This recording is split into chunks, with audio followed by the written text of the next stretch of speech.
Blog Talk Radio. What time is it? WH Radio.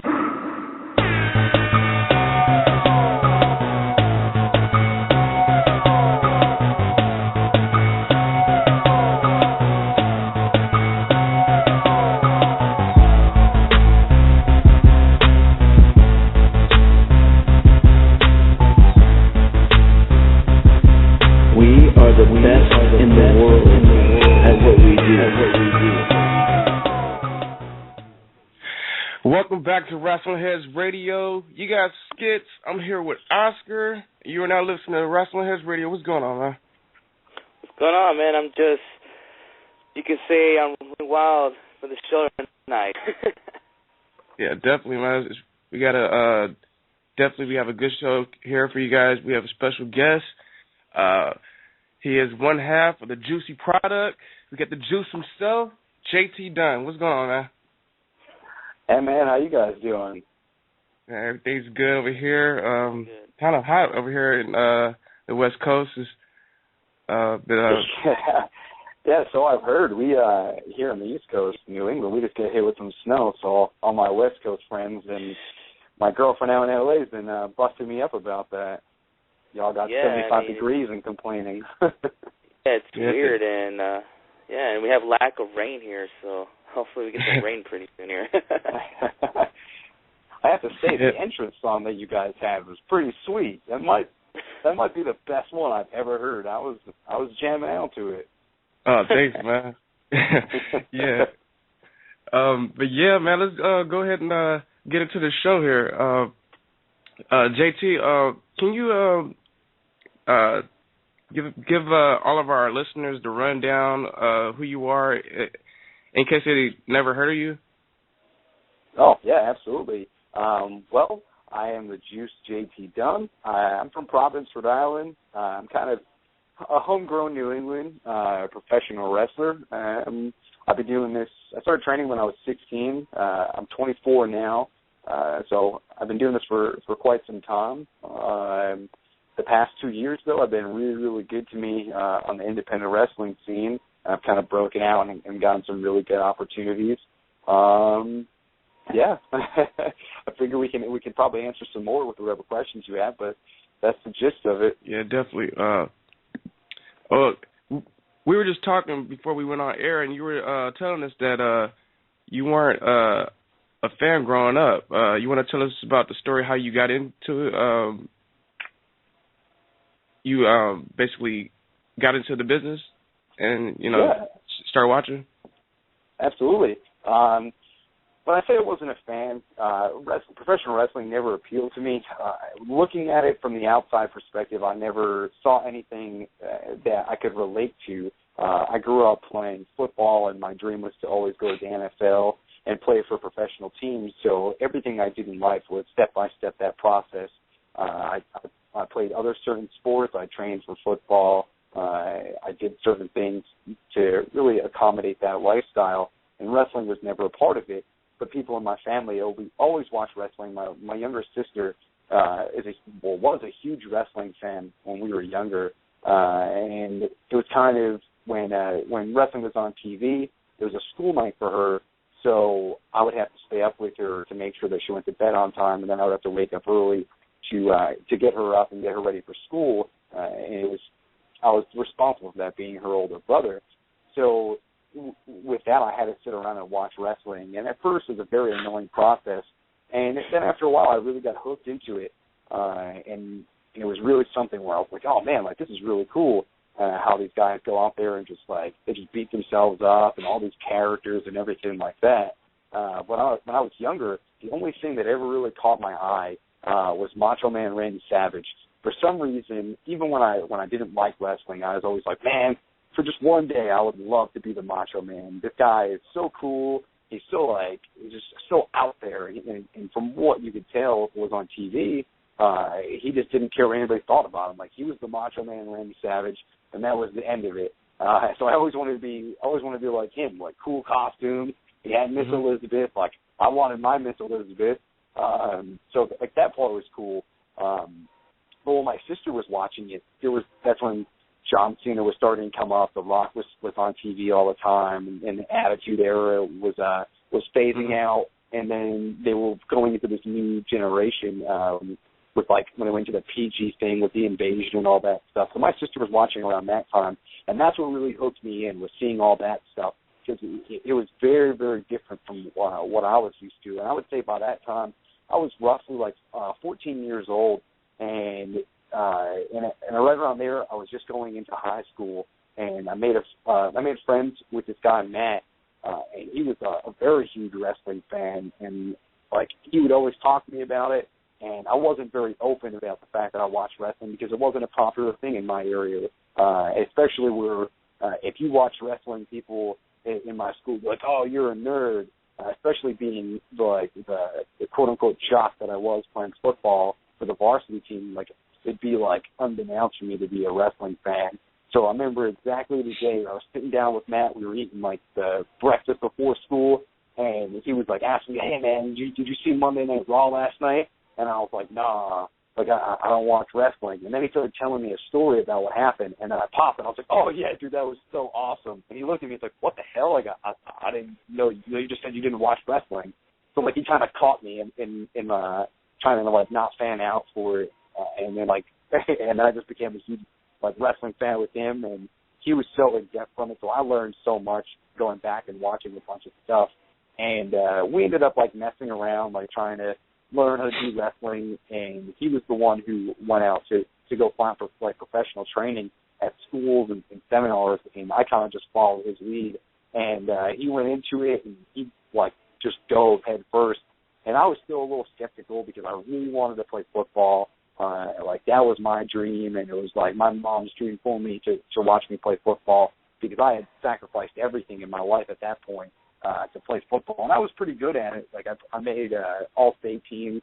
I went and trained for a summer with Peyton Manning at his camp when he was playing for the Indianapolis Colts.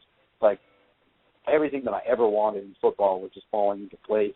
And going into my senior year, I started having, like, difficulty with one of my knees because I was just overtraining myself. And then at that time, I had already started training for wrestling, like trying to learn some stuff, not as much as I do now, but some trainings a couple times a week. Now, I would go to football practice, leave football practice, go to wrestling training, and then come home, do homework, go to bed, wake up the next day, go to school, and repeat the whole cycle. So I was just drained. And then going forward, I kind of just made a decision that I hurt my knee, and I was like, you know what, when I come back from this, when I hurt my knee, I was going to college, so I was just like, you know what, I'm going to just leave everything behind, and I'm going to go into wrestling, and this is what I'm going to do.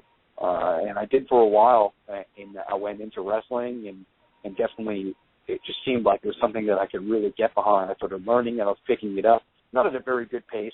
I was terrible at first. I was really bad.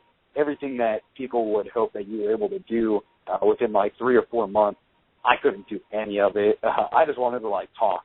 Like I said, I wanted to be the macho man. I just wanted to cut these promos and say derogatory things at fans because they couldn't do anything about it. That aspect of wrestling was so different to me, so I never got to see it from an insider's perspective. So just having this all thrown at me, like, it was a whole new world. I didn't know where these guys came from that were on TV. I figured, like, WWE just found these guys. I was like, oh, you're going to be The Rock. Like, I didn't know there was a whole independent process. Like down the street from my house, they used to run wrestling shows in a VFW hall, and I had no clue. I lived there for 8 years, and I had no idea that was going on. So that's how clueless I was to wrestling. But then I would say about a year in, I suffered a very tragic injury. I broke the right side of my face and had to have reconstructive surgery and have a titanium plate put in. And at that point, it was really like I had given up on football, and I was really questioning if wrestling was the thing for me. And it took me a little bit to bounce back. And when I did, I started hitting my stride. And I would say about 3 years ago, I quit my real job, gave 100% into everything. And since then, I've been being able to support myself off of professional wrestling. And luckily, fans have gotten behind me and supported me because they're just as responsible for me continuing to do this as my passion is itself. Yeah, man. Yeah. That's a crazy story, man. Used to play football. Honestly, me seeing you in the ring, I would have never thought, that you used to play football. But yeah. So what position did you play? Oh man, I played everything. I was very versatile. And it's the same thing the same style I've adapted into wrestling. And breaking my football habits in wrestling took me a very long time. I think that's why I wasn't so good at first, because I didn't understand the dynamics of how wrestling really is compared to football, where football is 100% like just go, hit everything that moves, like don't get hit. So it was very, very complicated. And I amateur boxed for a while. Like that was just a little thing that I tried for a bit. So switching over to wrestling, I was just like, you want me to do what? Like, I'm so used to just punch. Like, don't hold back. This is got to be, like, I got to floor this guy with every punch. So it was very, very complicated. But when I played football, my starting position was wide receiver. That was the one where I got all the acclamation. And on defense, I played free safety, and I pretty much just ball hawked. That was kind of my job, just float around in the deep coverage and just don't let anything get over my head. But I played a little bit of everything. I did punt return, kick return. I would switch with some defensive ends, some corner. For like the junior varsity team, I would go down there and play like backup quarterback and halfback just to get some extra reps. I don't believe in having days off, and that formula really started when I played football, and I developed that there, and I've carried it on to wrestling. I trained every day. Yeah, yeah, that's an interesting story. St. Louis Rams fan, I need a free safety, so I hope he could try out it. So they can make the playoffs next year. One of my really good friends one of my really good friends, Mike Rossi, he's another wrestler. He's a St. Louis Rams fan. I remember when he told me, like, oh yeah, because I'm a Detroit Lions fan, and everybody always laughs at me. First chance I had to laugh at somebody else, and he was like, oh, I'm a Rams fan. And I was like, oh man, I'm sorry about that. Yeah, it's all good. I mean, yeah, they're getting better. I think they can make the playoffs either next season or season after. They're gonna make it somehow. So, I want to ask them real quick, because I know since we're on the football subject, who you got in the Super Bowl? Oh, Seattle. All right, I think I'm going for Seattle too myself. I'm actually going for the Broncos. Yeah, you know what? Living in New England, I see all the fair weather Patriots fans. Patriots are winning, everybody's a Patriots fan. As soon as they lose, everybody hates them. Yeah. And I never grew up, I was surrounded by Patriots fans, and I was always a Lions fan, so I was the oddball out. So any day the Patriots lose, especially when they lose in the playoffs, it's a good day for me, because I love watching these people hate all over the Patriots, and they're like, oh, fire Belichick. Let's get a new quarterback. And it's just, wow, really? Oh, yeah, man. It's very, very insane to see how much within a span of 6 days, how these fans change. And it's terrible like that. Because, I've been a Lions fan through thick and thin. It's all I've really known. I was a huge Barry Sanders fan because I recognized him as the best running back to have ever played. And fans out here in New England, they couldn't even tell you who the quarterback was before Tom Brady. They sort of like this model guy come in and throw the ball, and then all the girls were now New England Patriots fans. The dudes were like, oh, hey, we're winning, so go Tom Brady. It's really what it is. It's the New England Brady's. They don't even care about anybody else on the team. That's crazy, because I'm over here in L.A. That's a basketball. To me, L.A. is a basketball city because the Lakers I'm a have Lakers done a lot fan. of success. I love the Lakers, and the time man. that Phil Jackson was not, the Lakers were losing at one point, and I didn't hear no one saying, oh, fire Phil Jackson. Phil Jackson's got to go, I mean, there's so much respect for the guy. I thought maybe out there in New England they have that kind of respect to Bill Belichick because he helped them get him 3 rings. So. the only thing that they really get behind is are the Red Sox, because even the Celtics, when they let go of Garnett, Pierce, and whoever else went in that little trade up to Brooklyn, all the Celtics fans were like, oh, good, we didn't need them anyways. I'm like, are you kidding me? You didn't need Kevin Garnett and Paul Pierce. Paul Pierce has been the heart and soul of your team for 9 years, and as soon as he goes, you're like, oh, we can replace him. and they haven't Yeah, been able to. So it's just like. Yeah, I remember that because I remember that time that I think the Lakers were trying to get Garnett, and I was dying for another superstar. Like, come on, Kobe can't do anything. I would have loved that. Yeah, but then he ended up being in the Celtics, and Andrew Bynum emerged at that time, and then they ended up getting Paul Gasol, and there you go. I'm enjoying the rumors about the Lakers interested in Carmelo Anthony. I've always been a fan of Carmelo. I don't know how. I don't know. Oh man, we can talk about basketball all day on here. Yeah, we can. I'm telling you, we're from LA. This is a basketball city, so we can talk basketball all day. Let's get back to wrestling then, because I'll definitely get lost in that. Yeah, definitely. And my question I want to ask you about the tag team you're in the CCW Juicy project. It seems like everybody's talking about you guys, even out here in the West Coast. Really? Yeah, I mean, really. It's like I don't know if Skits will agree with me, but I kind of compare you guys to a West Coast tag team out here called named PP Ray. You guys are like the East Coast version of them. Oh, and, that's pretty Peter Avalon and Ray Rosas, right? Yeah. You guys are like the East Coast version of them. And they're over here, and it seems like you guys are over there. And then I don't know how on the East Coast they're talking about them like, oh, these guys are fucking badass. They're not. They're sort of saying around here. So I just want to ask you, what makes you, what do you think that's making us fans talk about you a lot? Like, what do you guys think? Are you guys doing a good job at?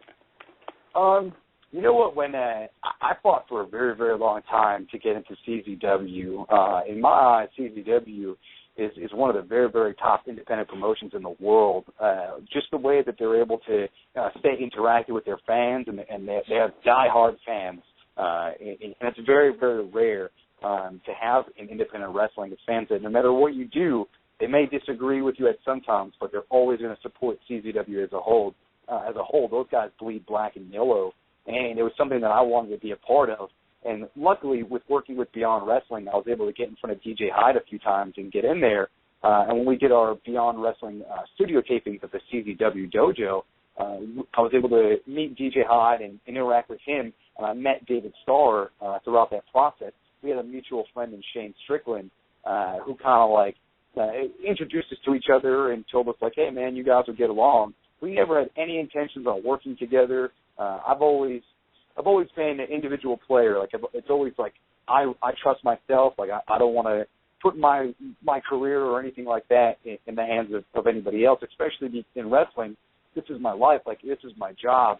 If somebody else is to get involved and they don't put in 100% like I do, like, I potentially could lose, like, part of my job. I could lose money, and that's not something I was willing to tolerate. And when they finally let me have a debut with CZW, it was insane. I remember just being super nervous backstage because the CZW fans are bloodthirsty, and like, if you go out there and you're not at your best and you don't entertain them, they're going to let you know, like, not only on the show, like in the crowd, like, they're going to blow you up on social media letting you know how bad you suck. And I've watched it happen to people. I've heard the horror stories. So, like, I refuse to let that happen to me. So Starr and I went out there and we opened the show, and it was surreal, man, because we just killed it. He brought his game, I brought mine, and I remember going to walk to the back, and the fans started chanting, like, please come back, and that doesn't happen at CZW. So I knew right there, like, oh, man, like, this is something special, like, against each other or something. I was like, our interaction, like, really got these fans going. And then CZW decided to put it together because it was the match itself was for a contract. The winner gets a contract, and Starr beat me, so he earned the contract. But because of the way that we went out there and we just killed it on that show, CZW offered us both a contract and told us, like, hey, we're going to put you guys the team together. And I feel like it was something that maybe wasn't supposed to work the way that it is right now. It was kind of just like, oh, let's throw them together. Let's see what these two young guys can do, and let's see what they make out of it. And we went out there again, and it was just like, bam, here we are. We're just two young guys because we're just about the same age, and we're relatively new. Like, I was very new to that area. Starr had trained at the CCW school, so some fans kind of knew who he was, which was good going into it. But we went out there, and it's just, I think the fans just see it's new talent, it's new blood. We're young. We're hungry, man. I'm very, very hungry in independent wrestling. Like, I plan to go out there every time and just give the best performance that I can and just kill it.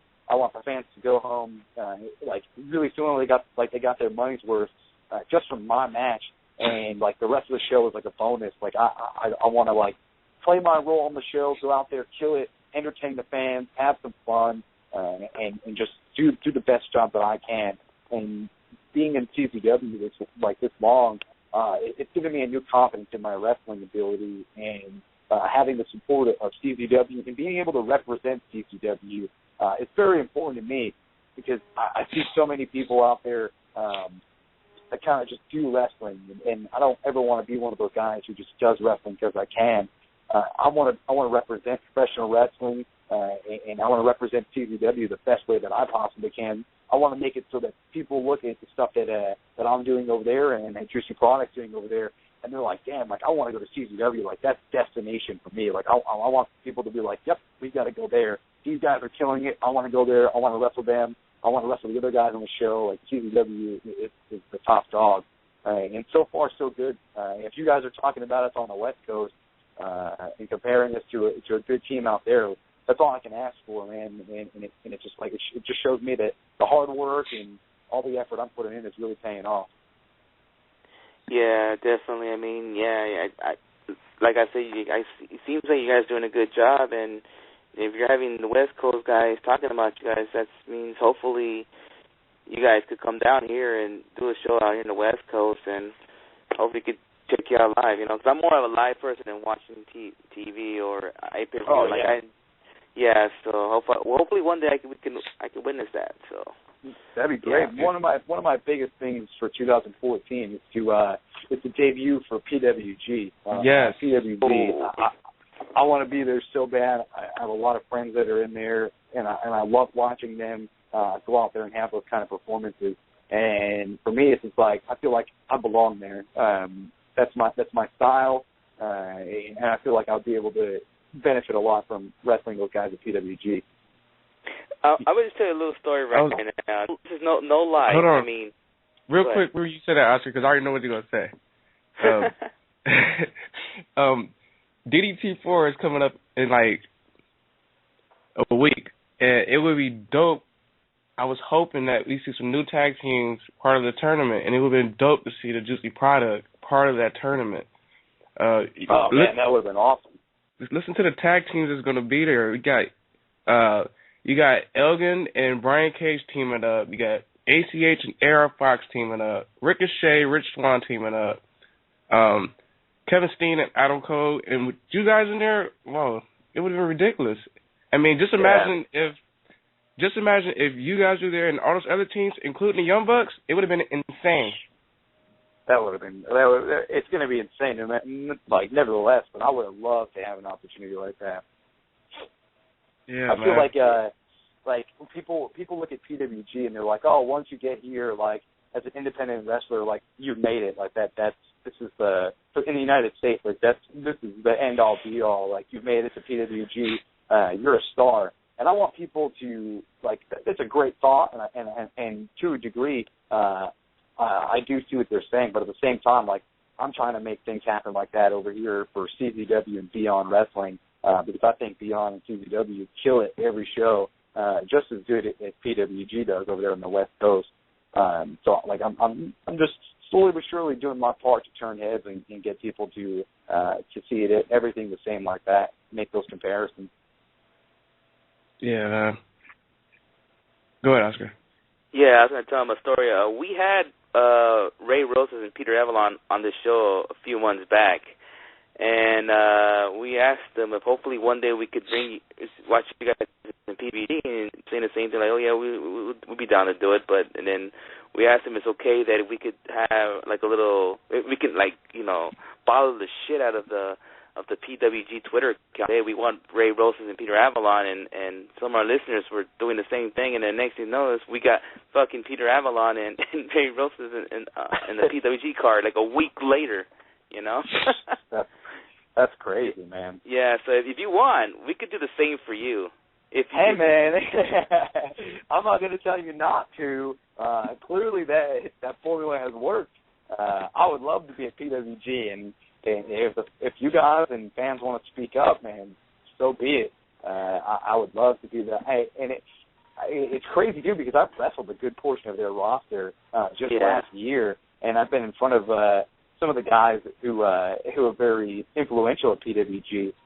So I'm just waiting. I feel like I'm still waiting for that one more moment where they're going to be like, oh, okay, this kid's for real. Let's get him in here. So if you guys had that kind of rub with Avalon and Roses, hey man, I'll take it. All right, then we will do that, and I'm actually going to follow you right now. There you go. All right. All right, cool. All right, go ahead, Skid. Yeah, man. A CZW, you guys got your 15th anniversary show coming up on February 8th. Question: Are you who are you guys facing? Are you guys booked? Because I haven't seen the full card. Can you talk to us about that event? I can give you the rundown on the entire show. That day is going to be a crazy day for wrestling fans because they're doing a doubleheader with WSU, the all-woman show, and the WSU show is going to be earlier in the afternoon, followed by the CZW show at night. So I have the card in front of me. I'll just give you a quick rundown of the WSU show. They have International Dream Match, Jessica Havoc versus Alpha Female, Queen and King of the Ring qualifier match, Shawn and Chris Dickinson versus Candice LeRae and Joey Ryan. The WSU tag. What was that? I said Candice is my girl. Oh yeah. We had it on before. I beat Candice LeRae in the Beyond Wrestling tournament tomorrow a few months back. Just saying. Then they have the WSU tag title match, Allison Kay and Sassy Stephanie versus Kimberly and Antisocial. The WSU Spirit title match, title versus mask as well, Marty Bell versus Jezebel Sueña. And then they have Lufisto versus the returning Athena. And then they have a bunch of girls scheduled up here, Mickey Knuckles, Jenny Rose, Barbie Hayden, Jules Malone, Christina Von Erich, Santana Garrett, Nevaeh, Ania, Beta Scott, and a few more. And then for the CZW show, Tommy Dreamer is going to be in attendance. Christina Von Erich is going to go one-on-one with Candice LeRae. Four-way singles match. This one just got signed the other day. This was a huge sign. Biff Busick versus Chris Dickinson versus A.R. Fox versus Drake Younger. And Drake making his return back to CZW. Then they have an East Coast versus West Coast, Greg Excellent versus Joey Ryan. CZW World Tag Team title match, Beaver Boys versus Murderers Row. My match will be a four-way tag team extravaganza. The Front versus Nation of Intoxication versus OI4K versus myself and David Starr. And then the main event will be for the CZW World title, Drew Gulak versus AJ Styles. Anybody listening, if you need any more info, you can go to czwrestling.com, or if you're not able to get there, you can go to czwippv.com and watch the internet pay-per-view while the show's going on. Yeah, I'm gonna watch it, so I am gonna end up watching it because this card is freaking stacked. I mean, AJ. Yeah, it's a crazy card for both shows. And I remember I was there for the WSU Royal Rumble show, the Uncensored Rumble, and it's like to watch an all-girl show and to see the girls go out there and just kill it. It's awesome. They have some of the best female wrestlers just around on the WSU roster. And they definitely have a really good following with the fans in the CZW area in Voorhees, Jersey. So it's crazy, man. So both shows are going to be really stacked for the 15th anniversary. I have a question. So if I was to order the show, would I get both shows in one, or I have to order them separate? I think they do. I think they have package deals. I'm not really sure. They have all the information on the website. They can give you more about that. I don't know off the top of my head. Okay. Honestly, I would like to see the Juicy Product go against the Beaver Boys for that tag team title right there. That would be nice. That would have been great. We probably would have got a good shot at the tag titles again if we would have beat OI4K last month, but that didn't really happen. Well, let's hope you guys become champs soon. So, yeah. Go ahead, Oscar. Yeah, I just want to ask him about AJ Styles. He's going to be in the anniversary show. I just want to know.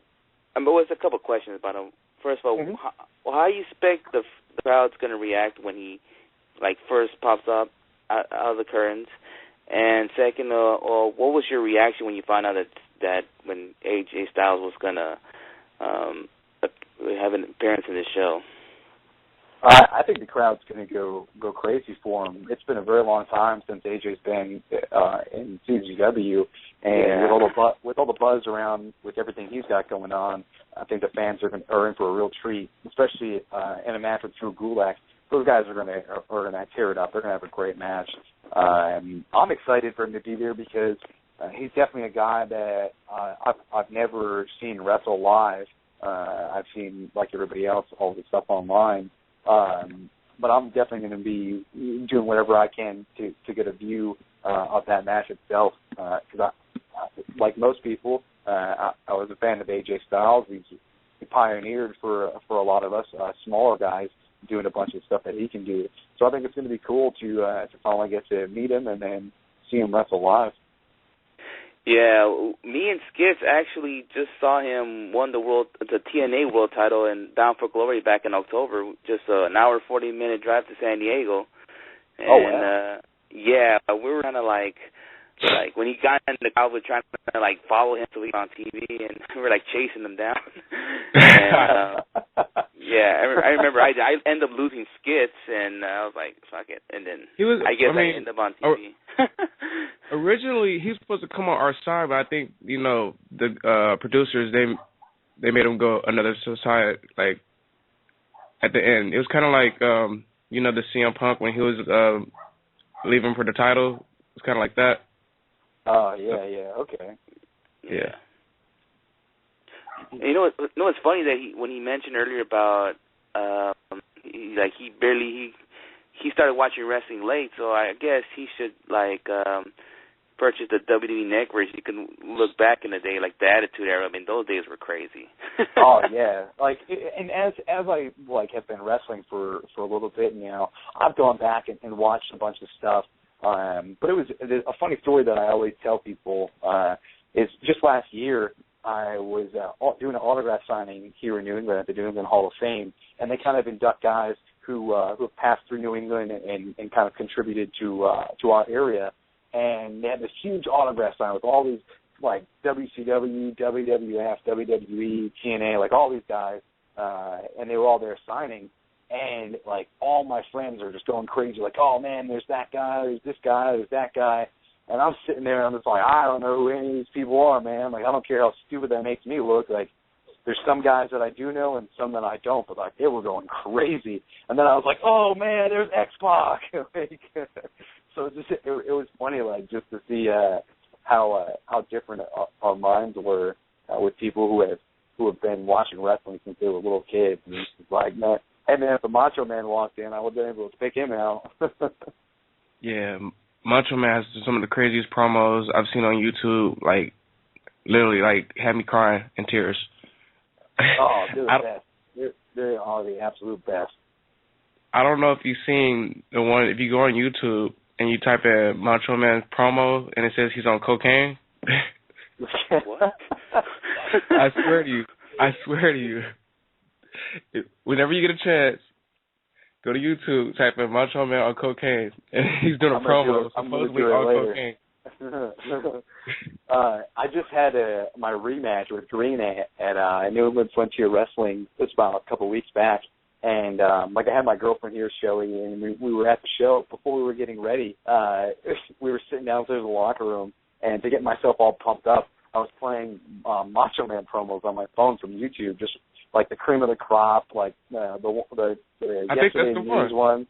Oh yeah, where he's with Mean Gene, and he puts the coffee creamer in his pocket. Yeah, that's the one. Yeah, oh, that's the best, man.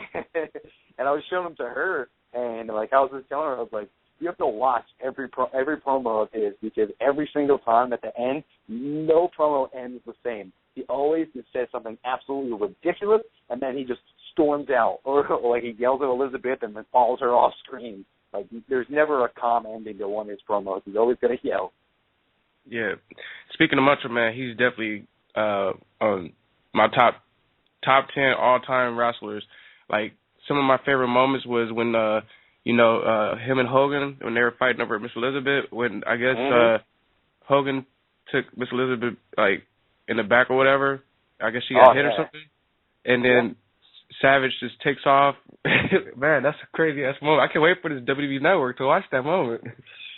The promo that he cuts going to that match with Hogan, like, it's just so emotional. Like, that made wrestling, like, in my eyes, so legit, because, like, I was like, oh my God, Hulk Hogan stole Miss Elizabeth. Like, Macho Man is crying on my television right now. And it's like, it was mind-blowing. And I feel like that was another one of them things where, like, most people can say what they want about Hulk Hogan, like, but he's always been so good for the business, and that emotional connection that he had with the fans, and then being able to turn that storyline just a little bit really got people to be like, oh man, like, would Hulk Hogan really do that? Would he screw over the Macho Man? It was just so great. Like, I wish stuff like that would still happen. Like, I would watch wrestling all the time if that happened. Yeah, man. They need to bring some stories like that back, because just like you said, that basically made it fun for us kids, because basically it was like good guy fighting over a girl. So yeah, and Savage really was the one that wasn't doing bad. It was Hogan really being the heel, but still a face. Yeah, and it was great because, like, he was being the heel, but he really wasn't at the same time. And it's just like, it's just the perception is reality. Some people thought Macho was overreacting. Some people were like, oh, Hogan's banging Miss Elizabeth. And it was just like, whatever, you got to pick your own side. Like, they didn't force feed you anything like they do now. It was just like, hey, man, you pick. Your team Hogan or your team Macho Man. It was great. I loved it. Man. One more question about Macho Man. You think he should be in the WWE Hall of Fame next year or this year? Man, I think Macho Man should have been in years ago. He was just so good for wrestling. Like, I feel like when people bring up the wrestling to a person maybe who's not a casual fan, there's a few guys, they'll be like, oh, well, I know Hulk Hogan, I know The Rock and Stone Cold, and I know Macho Man. So it's like, I feel like if you were that detrimental, like you were that, you meant that much to wrestling, like how could he not be in there? And there's other guys that are in there way before him who didn't contribute as much to wrestling as Macho Man did. And I really wish he'd be in there. I know they had their personal disputes and whatnot to keep him out, but just let him in, man. Like, it's good for business, and like, it just looks good. The guy gave a lot, like, for that business, personally and professionally, and especially to air out a lot of the personal stuff that he had going on television, in his promos and in the ring, everything like that, because all the stuff that he was going through, they showed on TV. For him to dedicate that much of his life to at that time to a TV show, like, that's crazy. Yeah. Let's hope he gets in ASAP, because I don't think it's gonna happen this year. Maybe next year, because it's looking like we got the Ultimate Warrior and maybe Paul Bearer and Jake Snake. So yeah, it's all good people to go in. They all contributed. Yeah, definitely. Go ahead. Yeah, and we're actually planning to go to WrestleMania because it's going to be in the Bay Area, that's like a 6-hour drive, so we're planning to go there and the Hall of Fame. It'll be nice to see the Macho Man go in that year. So yeah, that'd be sweet. if the Macho Man, like, I've never been to a WrestleMania, so the year they induct Macho Man, I'm going. Like, I don't care how much I have to pay. I'm going to that. Hey, if it happens in the Bay Area, I hope we see you over there, man. that'd be fantastic. Yeah. Hopefully we see him before that at PWG.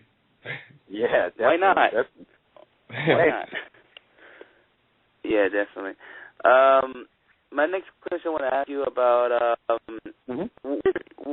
what are your goals right now? Is there a certain country you want to perform at? TNA, WWE in your mind? Hopefully for the future. Like, what are your goals? My main thing that it's always been one mindset, and I've trained and I've been working towards it, is I want to go to Japan. I love watching professional wrestling in Japan because it's so appreciated. Like, wrestling at its core is appreciated in Japan, and when people go there, you're able to learn so much from people who are so passionate about professional wrestling. And I want to be able to go there and experience that and experience the atmosphere, because it's very, very different from what I see and from what I hear from friends that have been there. That is my ultimate goal as of right now, is to go to Japan and not just go there once, but become a regular in Japan, like a Prince Devitt or Kenny Omega, to just be an American who goes there and is able to adapt to the style so much, and have a good relation with promotions and the fans, and go out there and have these awesome matches with guys that you would never get the chance to work with over here. Like, long term, I think like every other wrestler is to go to WWE. Like, I would love to main event WrestleMania like the rest of us. But there's a lot of things that I want to do beforehand. And I want to travel more. I did a little bit of traveling last year. Like, I went out to Vegas, to Canada, been up and down the East Coast, dabbled in the Midwest for a little bit. But I want to go to Mexico. I want to go to Europe. I definitely want to go to Australia. But at the end of the day, like, Japan is like just it for me. I've been working really hard towards that, and hopefully this year I can get a few more really good matches under my belt and network and meet the right people and earn it. That's one thing that's always been really big to me. I've never taken a handout from anybody. I've never let anybody say, "Hey, man, let me talk to my friend and put a good word in for you," based on nothing. I want it to be because they saw me wrestle and I did really well, and they enjoyed it, and they think that somewhere else would enjoy it as well, and would enjoy what I have to bring to the table. It was the same mentality I had and beyond to make it to where I'm at there, to where I believe I'm a main event guy. I'm a top guy. People, my name's synonymous with Beyond Wrestling now, and it's what I'm trying to achieve in CZW, to start at the bottom and rise stock for myself and the Juicy product as a whole, and to bring us up there.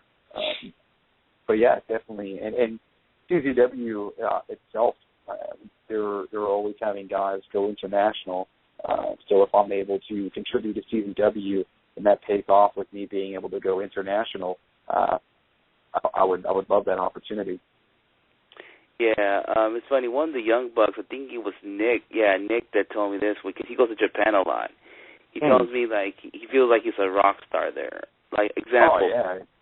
Example, like, if you're Tom Brady, and if you walk in the streets, of course, a lot of people are going to be asking you for autographs and all that shit, or pictures and all that, right? I mean, out there in Japan, pro wrestling is like out here with football, the That's NFL. religion. Yeah, so if you're booked in Japan, you're pretty much are going to be known, and you're going to have if you're walking the streets in Japan, people are going to be asking you for autographs and pictures. Like, here we go, pretty much. Yeah, it's awesome, man, and it's great to see like how appreciated wrestling is out there, because it's very difficult to get there, and when you finally get there, and you earn it, because there's other ways to get there, but when you get there and you earn it, it's so great to see that. One of my really good friends, Uha Nation, I was just able to see him last weekend. We did a show together, and I love picking his brain, hearing his stories about being over in Japan and how much he enjoys it, and things like that. Man, they make me work 10 times harder, because I want to be there with him, enjoying that. Like, he's one of my really good friends, and it'd be cool, man, just to there and have these great matches and be able to share those moments with people that feel like I'm friends with outside of wrestling as well. Yeah, Uha Nation is a beast. I'll tell you that right now. I'm the best, man. Yeah, I'm actually surprised he's WWE. Like, they haven't even have him a tryout yet. Like, yeah. I'm surprised. Well, hopefully soon, if that's the direction he wants to go. Hopefully it happens for him, because the dude just can't have a bad match. He's just too good. Yeah. All right, go ahead, Skits. Yeah, my question, is there any, because you were talking about,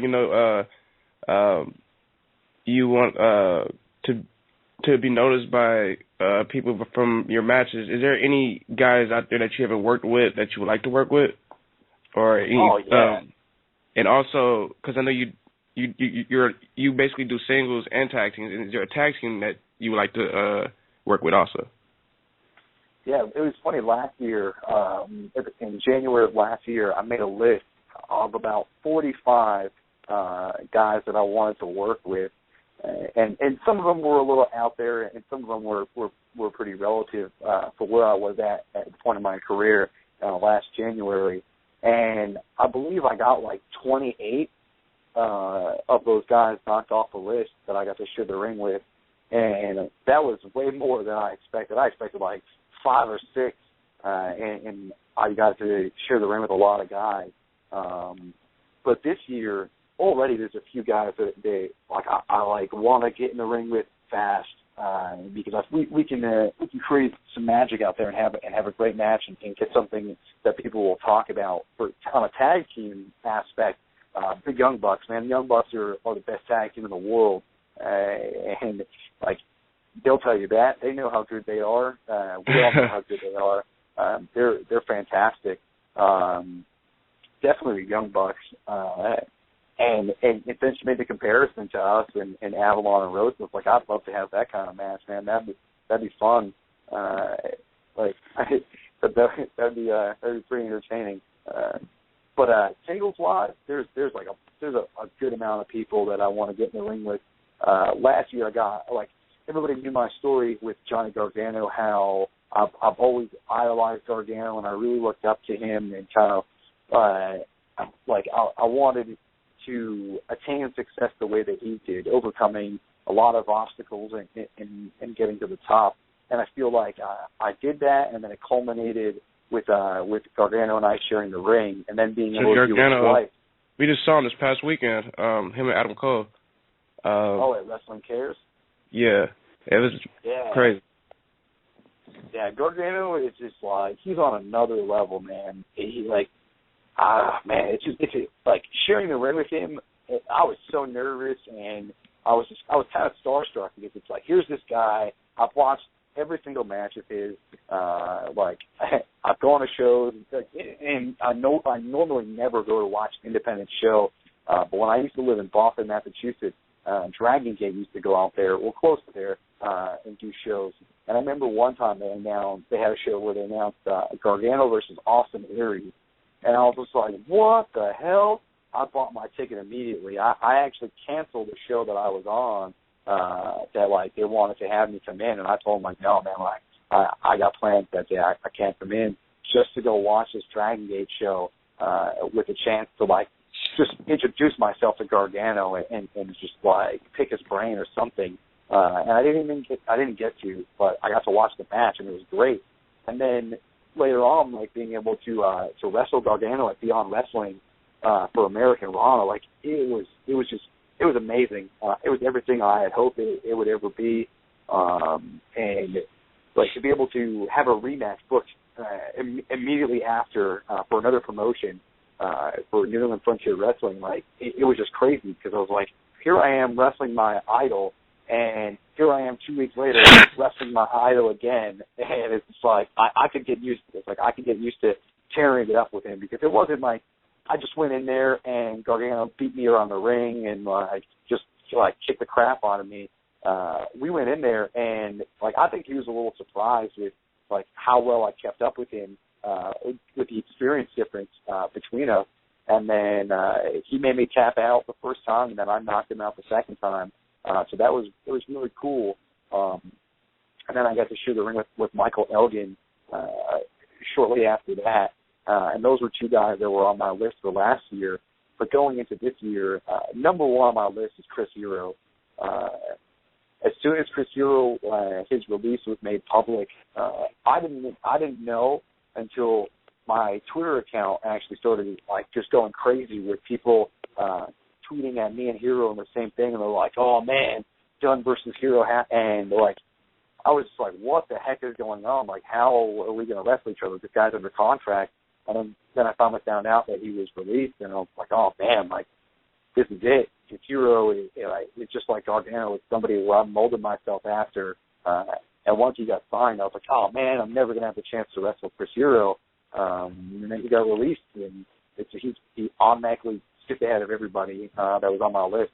I think JT Dunn versus Chris Hero is the match where people are going to be like, damn, like this is it. Like this is going to be the match that makes me win, lose, or draw. I want to go in there and just earn Chris Hero's respect because I actually just met him. For the second time, because I attended a seminar with him a few years back, but like this is the first time one-on-one I met him with this last CZW show he was at where he wrestled Drew Gulak, and I met him in the back, and we had no association with each other, but we had a mutual friend who was talking with him and had passed some news along to him, so it was really cool that he took the time to take a few minutes and talk with me in a busy situation like there was that day, and he kind of like made some digs at me because I had on my new shirt that has me knocking out Venom, and he was like, "Oh, hey man, cool shirt," and it was just funny because of the comparisons that Hero and I we get. But Hero is definitely number one. I think he's amazing. And I would love to shoot a ring with him. Another is Kevin Steen. Steen was there at American Raw and saw me wrestle Johnny Gargano, and when he left, he made a video for his own YouTube account and it kind of put me over, and like it meant a lot to me because that was the first time I had ever met Kevin Steen, the first time he had watched me wrestle, and like he drove home and then like tweeted about me of all people. Like he didn't have to say like a damn thing about me. But he went out of his way to say something nice, and it brought more eyes onto me and what I do. So that was really, really cool.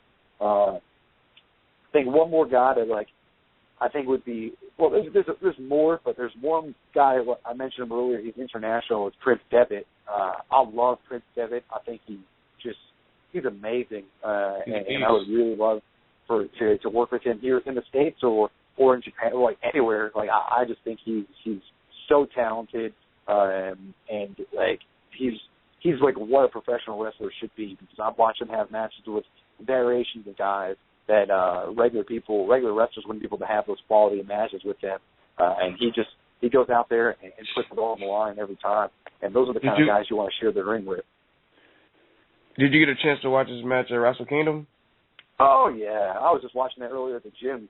It was awesome. I love the carnage getup too that he had going to the ring. Like it was just like, and that's another thing that I love about like Japan, because everything's so extravagant, and like he's a guy who has earned stuff like that. Like you see him do it, and it doesn't seem like it's out of the ordinary. It's like, okay, that's something that Prince Devitt would do, because he kills it every time he's out there. So it's definitely cool to see stuff like that.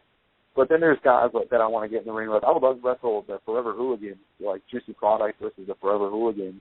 I think that'd be cool. That'd be nice. I would love to get in there with like Tommaso Ciampa, Adam Cole, guys like that. I just want to get in the ring with guys who are awesome. They're at the top of their game. I can get in there and learn from them and earn their respect, because that's what it is for me. Like I can go around and put on online like, oh, I'm the best wrestler in the world, blah blah blah blah blah, and people will perceive me one way, but I just keep my mouth shut. I go out there and I leave it all in the ring, and if I don't earn your respect the first time, like I'm gonna be back to try again, and it's things like that. So when the person that you're either competing with or somebody in the back and caught your match comes up to you, and then it's like, damn, like you're really good, like that makes it worth it, because those are the people who are atop their game. So moments like those really, they make all the pain, the injuries, the bruises all worth it. And when the fans are there and they're going crazy and they respect what you do, like they're really it's overwhelming emotionally. And like when I won the tournament for tomorrow too, for Beyond Wrestling in November, it was crazy. I had 5 matches in 3 days, culminating with me versus Green at in Providence, like in my hometown. That set, like at Beyond Wrestling, which has been it's been home for me. I've been able to grow there, and it was just like those are the moments that I feel professional wrestlers should live for. You go out there for 30 minutes, you put everything you can out there, you leave it in the ring. Win, lose, or draw, the fans are there to enjoy good wrestling, and that's what I want to give them every time. Yeah, definitely, man. We got a pretty good list there. Hopefully, we can see you in the ring with some of those guys in the near future. Oh yeah, I would love that, man. I would love that, and there's definitely plenty more. Like my mind, as soon as we're done here, I'm like, oh man, I should have said this guy, I should have said that guy. But off the top of my head right now, I draw blanks. It happens. Hey, while AJ Styles is out and about doing his stuff, I'd love to get in the ring with him. That'd be sweet. Or Drake Younger. Drake. I would love to wrestle Drake. Drake's awesome, man. Yeah. Go ahead, Oz. That's a pretty great list. I mean, I'm actually going to see Drake Younger on Saturday. My next question I want to ask you is, who do you feel like you work? I mean, you have a really great chemistry in the ring. Like, if tomorrow someone wants to book in a show, if you could choose any opponent, like who do you enjoy working in the ring with? Oh man, I feel like somebody just asked me this question on Twitter the other day. My response at that time was Greenette. I feel like Greenette and I have had just these awesome matches together recently, and we had never worked before the Beyond Wrestling tournament, and we had never shared a ring. Like, we've done shows together when I was there for Chikara and stuff like that. But Greenette definitely is atop that list. Dave Cole, the man who trained me and showed me a lot of stuff.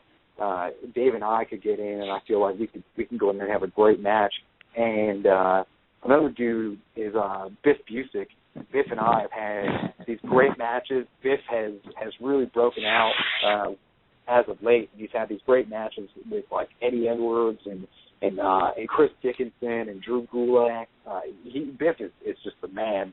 So if anybody out there, you're listening and you haven't watched anything from Biff Busick or Dave Cole or Greenette, please do yourself a favor and go watch that stuff. Or even AR Fox. Like, I've had two awesome matches with Fox, and like it was just like Fox is so good at everything. And when you're in the ring with him and you're really trying to win, it's nuts because Fox will kill himself to beat you. And like I thought that was a joke when people would tell me that. And then when I shared the ring with him, I'm just like, oh my God, this guy just keeps going. Like, he's falling on me. I'm dropping him on his head. He's getting back up. It's really crazy. But yeah, like those are definitely some guys that, like right now, if somebody was to call me up, those are definitely guys that I would say. Yeah, I actually watched that match on YouTube with you and Eddie Edwards. We're in New England. Oh, was it New England Frontier Wrestling? Yeah, I saw that match. That match was pretty good. I mean, that was a really good match. Thank you. I appreciate that. Yeah. Yeah, it was a lot of fun to work with Eddie Edwards. He's awesome. Like he's from New England too, so it was really cool to get in there and share the ring with somebody who like paved the way for New England guys. He had been at it for so long, and it's very, very difficult to break out and to do so for such a long period of time. And Eddie Edwards has been atop his game for years and years. To get in there with him and to just earn that handshake at the end of the match, it was really, really cool. And that day, it's just like a day that I'll never forget. That was the day that I met my girlfriend, and she valeted me to the ring with against Eddie Edwards. So it was like all that. I had a whole bunch of emotion expressing on me that day and going forward. So that match will always hold a special place for me. Yeah, definitely. I'm actually proud of Eddie Edwards, what he's doing in TNA. I mean, now he's in TNA. Hopefully he has success there. But, yeah. I hope so, man. I wish him nothing, him and Davey, I wish him nothing but the best, man. I hope that really pans out for him. Yeah, definitely. Go ahead, Skits. Yeah, my next question is, how did you get the nickname The Juice? It goes back to football. It had nothing to do with wrestling. I just kind of brought it into wrestling. But when I played football, people said that when I ran with the ball, it reminded them of O.J. Simpson. So they would nickname me Juice. So when I was starting in wrestling, I didn't really know, I didn't know how to make a name up or what, I didn't know what I had to do. So for a while, I tossed around a bunch of ideas, and then finally, I just came to the conclusion that I was going to use the Juice, JT Dunn, Juice coming from football, and JT are my middle initial, and then Dunn is actually my mother's last name. So I figured it was a good way to. So my mother passed away when I was a little bit younger, so I feel like it's a good way to pay homage to her and to carry out the fact that she was the one person in my life who really was supportive of any decision that I've made, as long as it made me happy. And I never thought it would be wrestling, and I'm sure she probably would think it's crazy if I was to be able to explain it to her. But I feel like it's a great way to just show how much of that how much my mom really meant to me, and it's like she's always there. She's always going to be there with me. Like, ring announcer's got to say my name. My name's on the flyer. My name's promoted for the show. So in some way, shape, or form, she's on this journey with me, and I feel like I have her support. Yeah, definitely, man. Oscar, did you want to ask another question there? Well, I was actually going to ask him about the juice thing, too, but then I was going to ask him if anybody ever told you that did you get that name from Juventud Guerrero, because he used to call himself the Juice at one point. When back in WCW, he used to mention The Rock. Instead of calling him The Rock, he calls himself the Juice. Like, showing his name, the Juice. Yeah. I don't know if anybody ever mentioned to you that, any fan or not really fans. I feel like maybe it's happened like a handful of times, but there's really, aside from the Juice, there's no connection to Guerrero and I. So there's I don't do anything that reminds people of him, I guess. So I've had other wrestlers who want to bust me up, and they're like, oh, whatever you say, Hoovy. But it doesn't bother me because I know it has nothing to do with that. But hey, man, he was a great luchador, a great lightweight. So it's if you're going to compare me to somebody like that, it's not an insult to me, man. I love Lucha Libre wrestling, so it's I'll take it. Hoovy was the man in WCW. Yeah, I remember when I think the later days of WCW when they want him to imitate The Rock. I remember every city he'd go to, example, in Las Vegas, he will say, finally, the Jews has come back. Purposely, he'll say a different city name, finally I came back to Los Angeles, and then the fans will freaking go crazy at him. Shit at him. I remember that shit. It's so awesome, man. Little things like that you'll always remember. Hey, I remember that's what the WWE Network's for. We could go. That's what the WWE Network. I can't wait. For. I can't wait, man. We watch the cruiserweight division they had. That cruiserweight division was something else, man. You see, it seems like every guest we have, we always got to talk about that cruiserweight division. It seems like it every time. It was just too good. It was just too good. Yeah, it was. And they tried to bring it into the WWE, but it didn't do so well. It's never too late. It's never too late. And if they were to really implement a cruiserweight division or a lightweight division in WWE right now, so many more people would have a job. Man, you know what? I heard that before the network came out, they want to do a cruiserweight show for the network. I mean, that's nice and yeah, I had heard rumors of that, and that's something that's great, especially with all the guys they have signed right now that are on NXT and such with NXT is amazing. Jericho and Pac. Like, those are two guys who could be the forefront for something like that. Yeah. Don't forget guys like Tyson Kidd. Yeah. Oh, yeah. Tyson Kidd is so awesome. Next question I want to ask, is there any shows that you got coming up soon that you want to let our listeners know about so they can look out for, so they can probably order some iPay-per-views or maybe buy a ticket and come out and see you? Yeah. Well, the CZW show that we covered earlier is February 8th in Voorhees, New Jersey. I listed all the stuff that was happening there, but you can go to czwrestling.com. There's all the information there.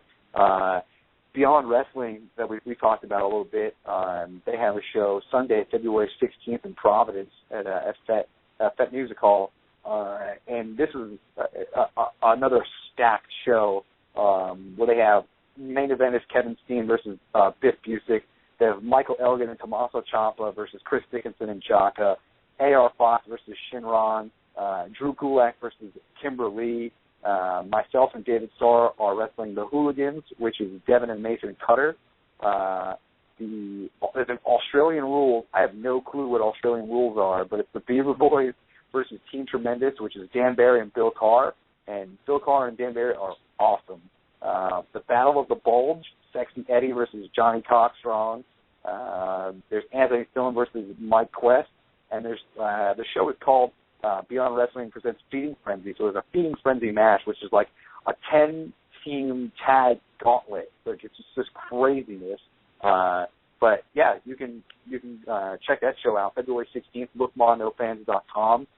Info on there, or just find at Beyond Wrestling on Twitter if you need any more information. And then if you are in the area on February 22nd, you can come check me out at New England Frontier Wrestling. My match has not been officially announced yet, but it's going to be a really good one. Shelly Martinez will be there with me, so that's something for people to come out and check out. You can find NESW on Twitter at NESW Wrestling, but there's only one W. NESW, then RES, and the rest of it. You can check them out there, and you can get ticket information there. Or I believe they have, it's like NESW Wrestling or NESWrestling.com is their website. And there's some pretty good matches set to happen there with appearances by like Biff Busick, myself, and some other some guys, WWE, former WWE star, like I think Matt Stryker is going to be there. So that's kind of cool. It's a cool appearance by him. That's what I have going on. Most of the stuff that I have, I post on Facebook and Twitter and stuff like that.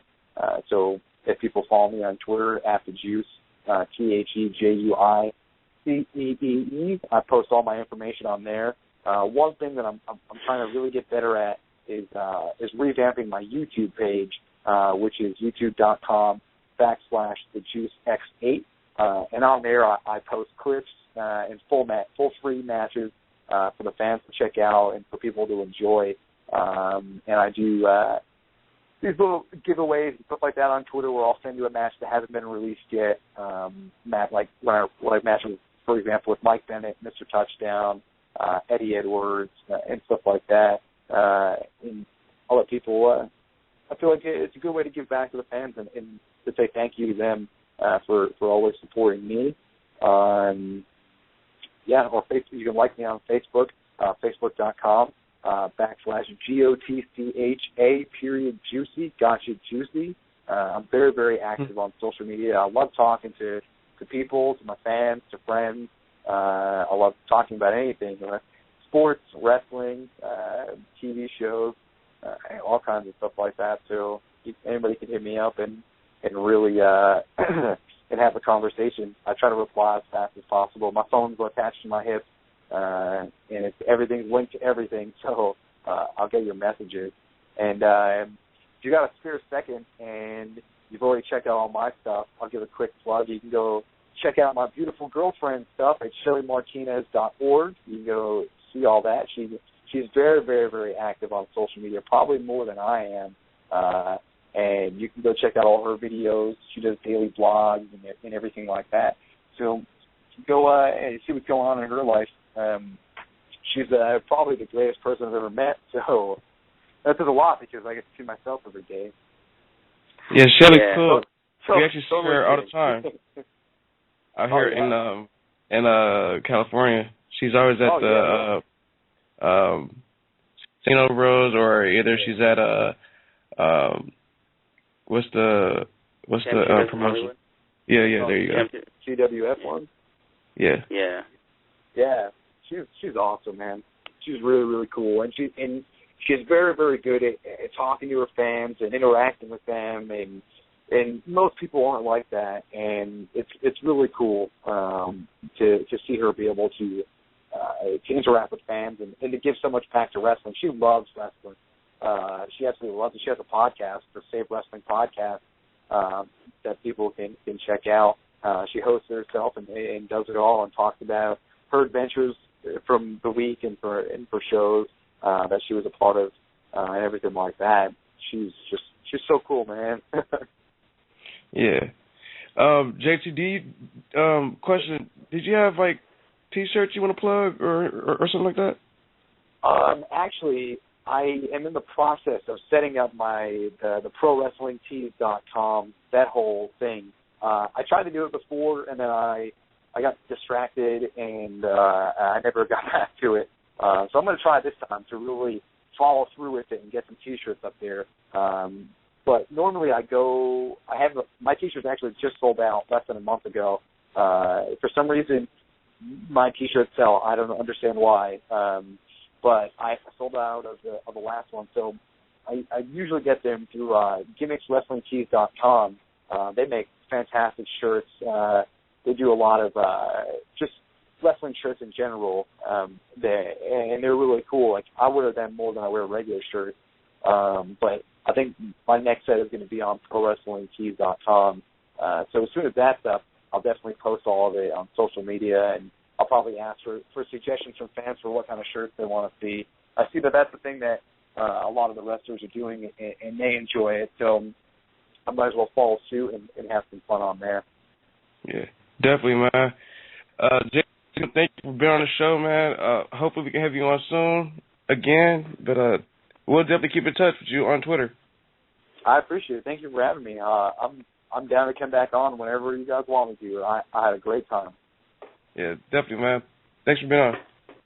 Thank you very much. You guys take care. All right, good night, man. Good night. JT Dunn, ladies and gentlemen. Man, that was a cool-ass show here.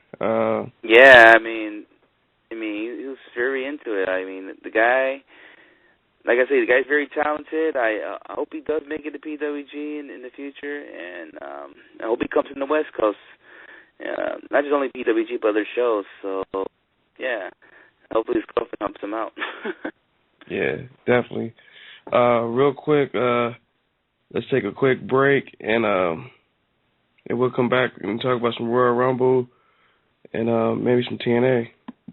Hey, what's happening, guys? This is Psycho Shooter Drake Younger from Pro Wrestling Guerrilla. You are tuning in to WrestlingHeads Radio, baby.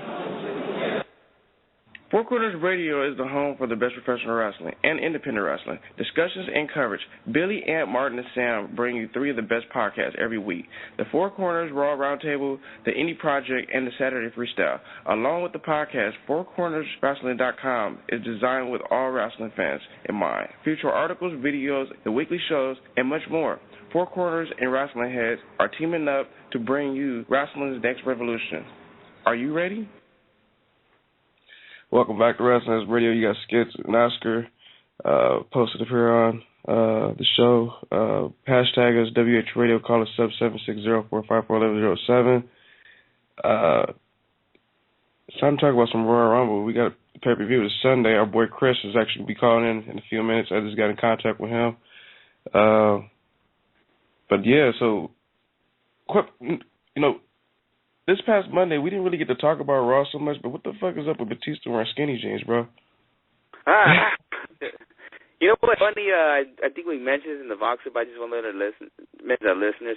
It's funny how he did the Batista bomb. So the classic way he used to do it, just like he power bomb you and he falls down in his ass. Well, he just did like the Kevin Nash jackknife. He just picked you up and just slammed him in the that's what he did. So, that's little skinny G's on it. It kind of prevented him to, fall on his ass. But wow. Yeah. Enough about Batista's punk ass. I just want to mention that because, like, it seemed like Twitter was just on his head, dude. It's ridiculous. Yeah, and it just mentioned. It seems like he's wearing tighter clothes now these days. Somebody said that he was looking like Pitbull. Oh God, a bit bull on steroids. Oh man. Well, this weekend we got Royal Rumble. Let's go ahead and go down this card. We got Cody Rhodes and Goldust, the Brotherhood, going against the New Age Outlaws. It's gonna be actually the kickoff show, so it's like the pre-show or whatnot. Me myself, I see this is like the beginning of the Rhodes brothers. Either they're gonna win the titles, retain the titles, or the Outlaws win, and then that starts the feud between the Rhodes brothers. But before you mention who you would like to win and stuff, let me put on Chris. Chris is on here. Chris, welcome to WrestlingHeads Radio. What up, bro? Yo, what's going on? Man, we just had an awesome interview with JT Dunn. Now getting into Rumble talk. All right. We're actually talking about the kickoff show with the Brotherhood going against the New Age Outlaws. I believe this is the start of the feud between the brothers to build up WrestleMania between those two. Yeah. Me and Oscar talked about this for a while. I mean, it was obvious that the Outlaws were probably going to get a title shot, and then the feud has to start somewhere, and what better place than a tag team title switch? Maybe someone's fault. Someone doesn't like what happened. Are they in the Rumble at all too, or does anyone know if they're I think they are in the Rumble. Well, then you know what that means. Someone's throwing someone out. Well, last year, I think Goldust kicked out Cody, I believe last year. Well, here's the question that no one's asking. I don't know if you were on the Rhodes thing, but I was actually in this conversation on the way home. Which one turns heel? I mean, everyone's assuming it's going to be Goldust. You know what I mean? But Goldust to me right now, it seems the more face than even Cody Rhodes. I wouldn't mind Cody going heel. I mean, they both could play good Rhodes as a heel. So yeah, I mean, everyone's under the assumption that it's going to be Cody as the face. So but it has to happen. Yeah, I kind of agree in a way, but it seems like they're going to go with Cody instead of Goldust. And plus, I don't think Goldust is under contract too long. So if anything, it probably would be Cody Rhodes, unless it's some kind of gimmick match they want to do, like, say, example, loser leaves WWE and I think it's career versus career versus something. It's got to be career versus career. Some shit. Either way, it's going to start. I mean, and they can't go into WrestleMania as tag champs. Yeah. It's a waste of time, and it's a waste of a good match, and it's a match that they both want, obviously. Goldust it's very well documented. That's what Goldust has always wanted, a moment with his brother on that stage. And by the way, can I say something real quick? I feel so privileged tonight.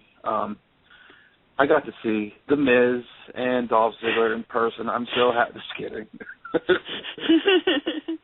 But anyway, I saw Ziggler and Miz at WWE night in the Cavs Bulls game, and I pretty pumped because The Miz walked past me and tried to give me a high five. And I told him to go fuck himself. And the look he gave me was priceless. So I'm pumped. Wow. He was going down a line. He was going down a line of high fives. Down the row. That's funny. And fuck that. And did you actually buy the WWE title? What's that? Did you actually buy the WWE title? No. They were when you walk in, you could take a picture with it, and then I basically clowned out and sold it out. Took a photo with it.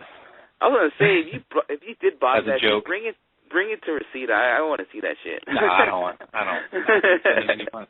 I ain't spending that much money on WWE shit. That was official. Yeah, I ain't spending that. That motherfucker was heavy. Oh, that was legit shit. Real quick, I just want to give a shout out to JT Dunn. Thanks for putting us over on Twitter. Appreciate that. Go check out JT Dunn stuff, people, if you haven't. Great wrestler. Yes. But I want to also mention the Usos, who are on fire. They deserve a tag team title shot, I think. If the Outlaws win. What's gonna happen. I think that's probably what's going to happen at WrestleMania. They're probably going to get a title shot. Yeah, you know what? You know? I mean, maybe if you guys didn't notice, it seems like when Total Divas started going on the air, and maybe because one of the Usos dating Naomi, they've been having this push as of late. You know, they're not just only showing up in main event or superstars. They're actually showing up on Raw and SmackDown and actually having decent feuds with the Shield and the Wyatts. So, yeah, I can see a tag team title run in the summer. Hell, we could see a WrestleMania match, the Usos against the New Age Outlaws for the WWE Tag Team Champions. You could see that. Yeah, we just had that conversation. We just had that conversation on Twitter. And what you could do is also make it a triple threat. I mean, make it put fucking Real Americans or someone in there fucking too, and make it a fucking pretty good match. Yeah, I want to say the Usos are weak. These guys can go. So they're obviously positioning them, and they were trying to position them last summer, and it didn't really work. But like I said, we just had that conversation on Twitter about that. They're going to get the title shots at the fucking WrestleMania. Yeah. I mean, but you got to take the belts off Cody and fucking Goldust to do that. Yeah, it's the same situation with the Shield. The Shield a couple months ago needed to have to take the straps off to revamp the division, which worked. And then now you got to take the belts off fucking Cody and Goldust to set up this Uso push to make it worth something. And then you fucking have the Usos as champs. Outlaws could go away, and you got Real Americans versus Usos for the next fucking 3-4 months. You know what I mean? So, I mean, boom, there you go. There's your fucking 2 tag teams fighting it out. I'm down with that. Now, will they do that? I don't know. That's the question. I mean, they're looking. Speaking of the Real Americans, they're making it look like shit right now. So they need to get back, to killing. That's what I think. If they want to do something with the Real Americans, have them start winning some more matches. Stop having them lose to the fucking Los Matadors and fucking Big Show and Rey Mysterio. I don't even know the results, but I'm gonna fucking guess that they lost. So, but. Yeah. Speaking of Big Show, Big Show and Brock Lesnar. Again. I just the rematch from 11 years ago, Royal Rumble. Break his arm. I know one thing, and I've been saying this for a broken record. There's not many big men in the history of the sport that takes better bumps than Brock Lesnar. That fucking guy rolls all over the fucking place. And for a big guy, and I've seen him in person up close, for a guy to roll off a ring like that and take bumps like he's been doing in his this comeback, forget what he did in the past, but this comeback, he's taken major bumps. Everyone talks about Ziggler taking great bumps. Take a look at Lesnar's bumps this past year. He's getting fucking rolled around by Show, rolling on his fucking head on the ground, off the apron. Hey, I know it's the 100th time, but who are you going to put Lesnar, who are you going to put Lesnar against at Royal Rumble? I mean, who else would you put him against? He can't. I know one fucking thing for sure. Fuck it, they're fighting, and there's nothing we can do about it. But you can't put Show over him. Okay, right? Let's ask that question. There's no fucking way they're going to put Show over Lesnar. There's just no fucking way. Because what if they do set up a Lesnar Taker match? What are you going to make him lose the Show? So if there's a prediction time, there's your freebie. Yeah. No way. The question is, can he get him in an F5 again? Oh, hell yeah. No question asked. So look for that. So. Yeah. So who you guys got in that match? No, I just answered that. Yeah, Lesnar, of course. Yeah. There's no way. Are we doing? Oh, where's the fucking champ? The fucking so-called WrestlingHeads champ. He put his title on the line. Well, I don't know, and I remember I asked him in Voxer. He didn't respond, so he said I texted him. He said he might be on here in a bit, so we'll discuss with him if he comes on. Yeah. Also, we got the championship match. John Cena going against Randy Orton. I know it's kind of personal right now. I guess Orton, he attacked Cena's dad, and this past week, the guys were going at it inside the crowd or whatnot. I just see Randy Orton still going over, and I see Cena losing somehow, some way. He'll lose, and I see Orton as a champ for like a while. I don't know why, because I'm digging Randy Orton right now. His promos are getting better and better since he's turned heel. I'm loving this new Randy Orton, or as people would say, the old Randy Orton. Yeah. This one, I don't know, because you're hearing all these reports, like, two different ones. Like example, Cena could be winning the title, and he's dropping the title to Lesnar and at Chamber, and then Lesnar's dropping the title to Batista at WrestleMania. Then you're also hearing that Randy Orton is freaking going over at Royal Rumble, and he ain't dropping the title to Batista at WrestleMania. So, either way, anything can happen.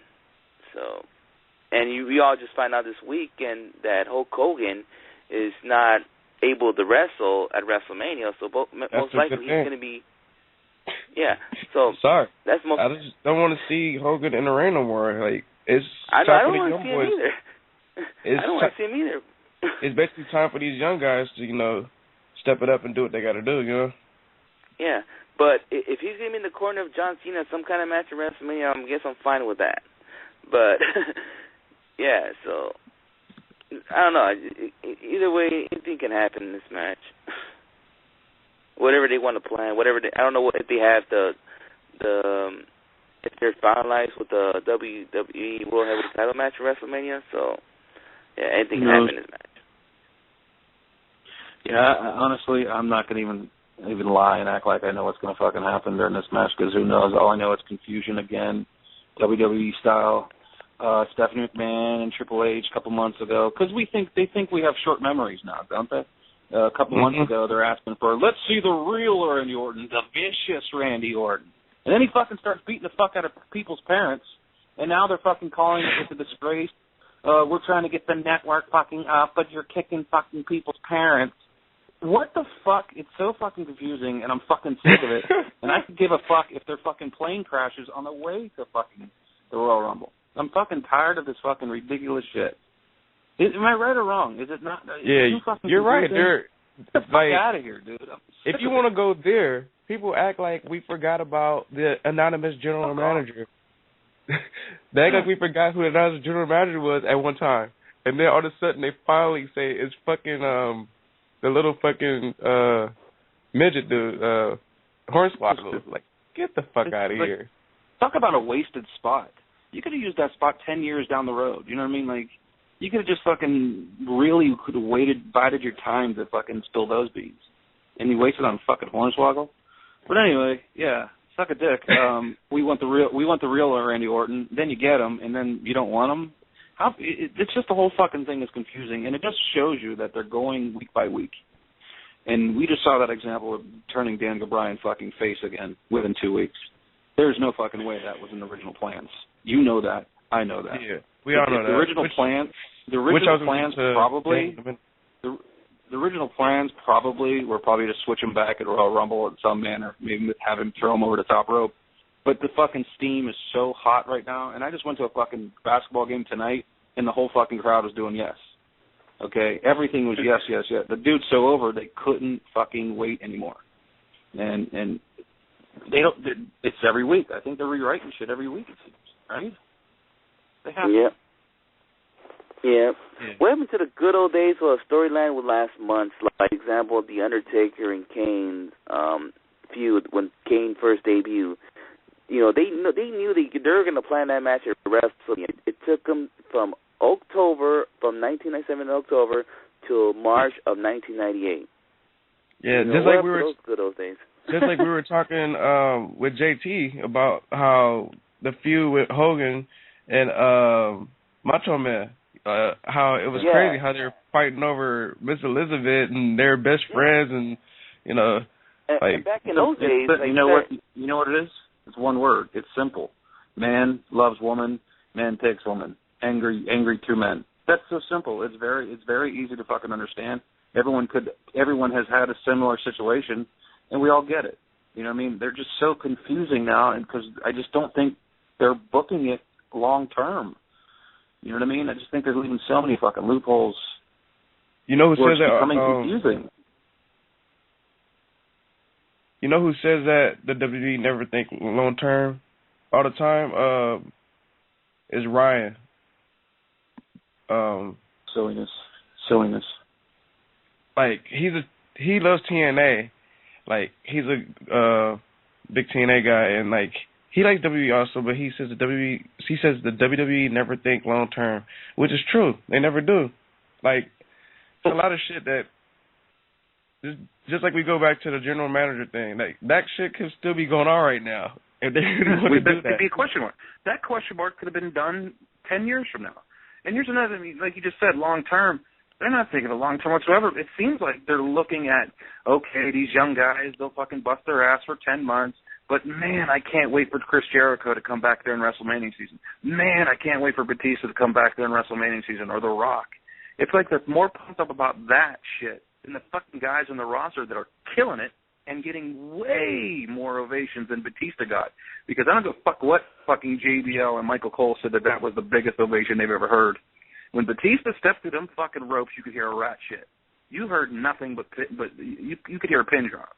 And if you don't fucking believe it, rewind it, turn up full blast, you can't hear anybody when Batista's got in that ring. No one could give two shits. Okay? Come on. If you're a guy and you have a cock between your legs and you were cheering for Batista, then you got fucking issues. I'm sorry. That dude sucks. He was dressed like a fucking doofus. He's a fucking doofus. What is it, 60? I was on my Twitter having a discussion with somebody, and he was saying, "What's your problem with Batista?" I said, like, he's not my cup of tea, and like I don't fuck with Batista, like, and he's saying, well, it's good for business, blah blah blah. I'm like, you sound like Triple H right now. Come on, dude. It seems like okay. Are they chanting Batista's names at Michigan State games? No.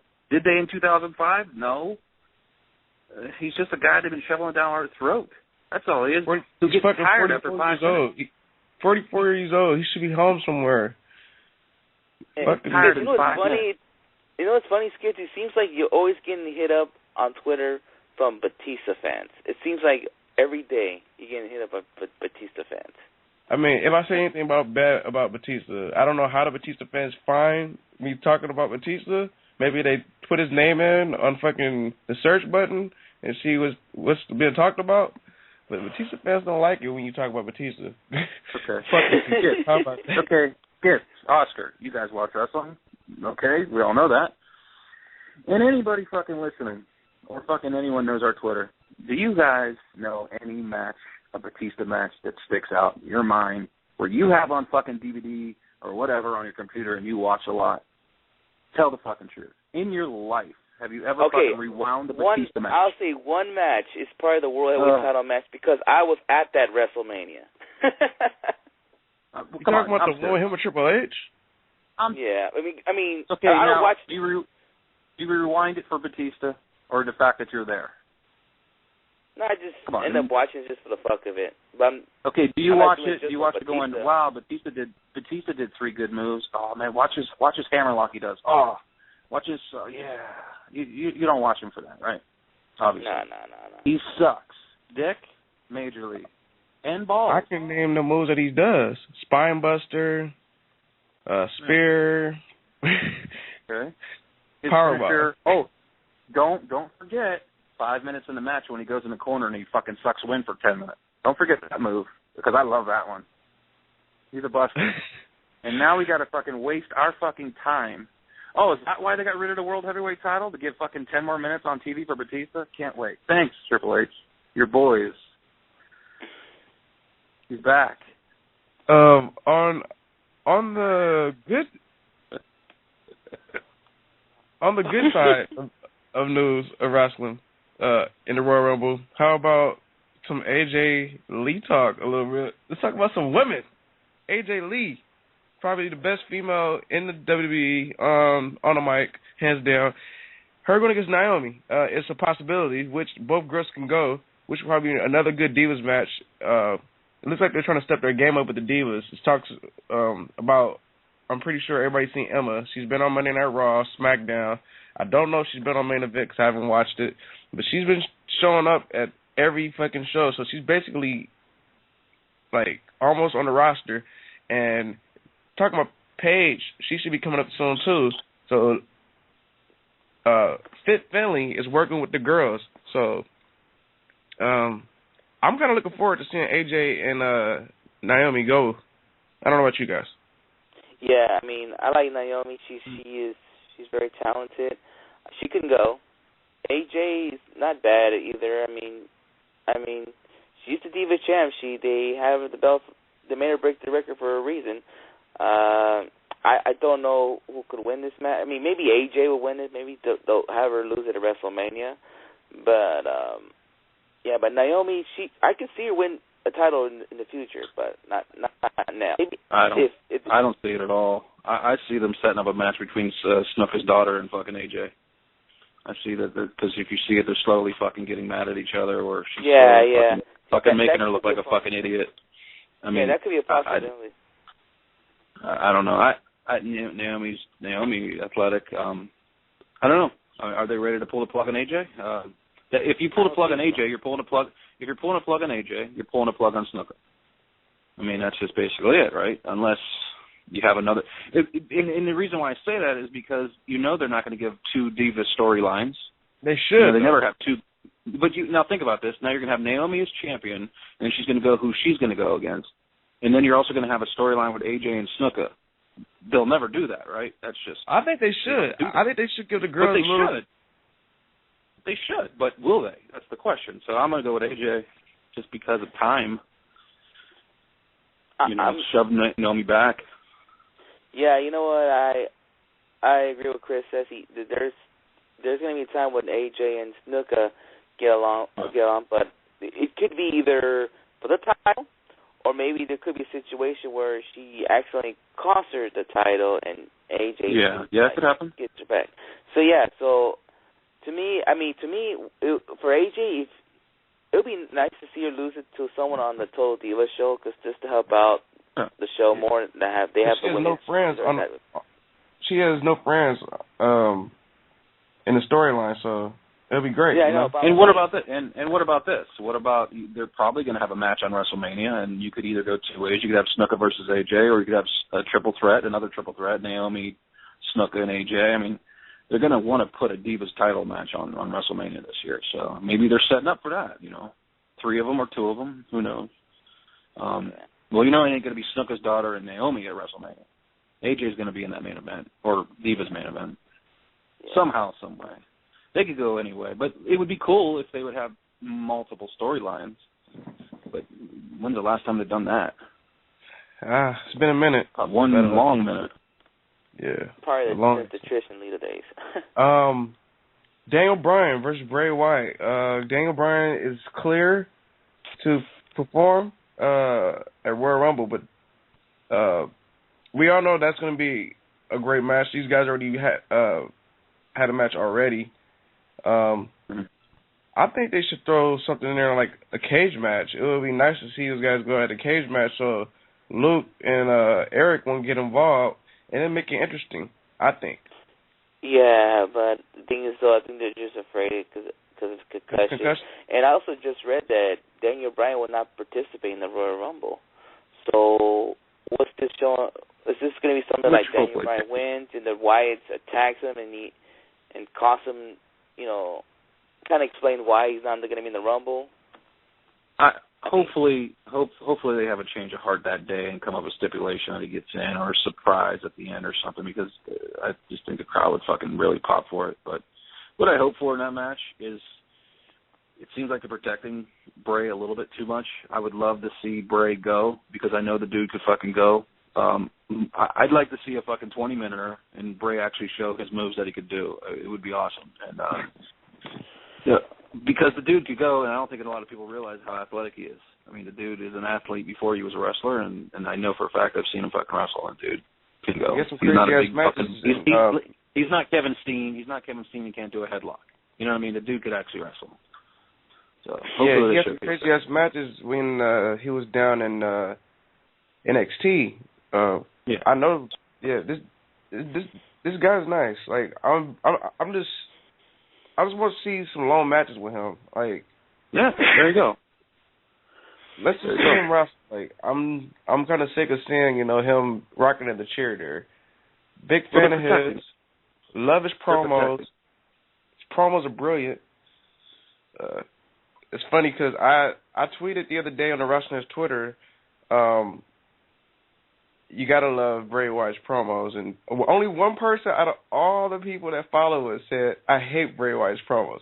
I have to say one thing to that person. They're stupid. Stop watching wrestling. Go jerk off or something in the dark, because you don't understand anything. And why you watch it? Because you're obviously confused, So, right? Yeah. Because it's plain as fucking day that the guy cuts a good promo. I mean, what's more plainer than that than white? But it's just silliness.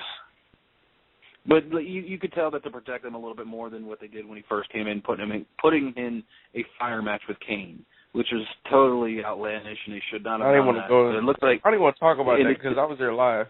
Yeah.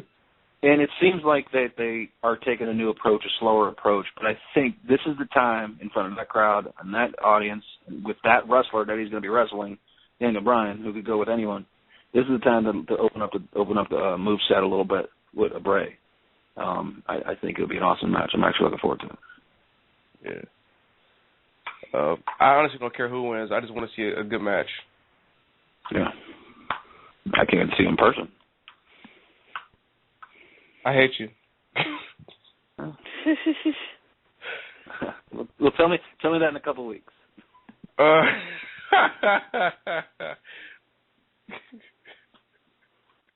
Go for it.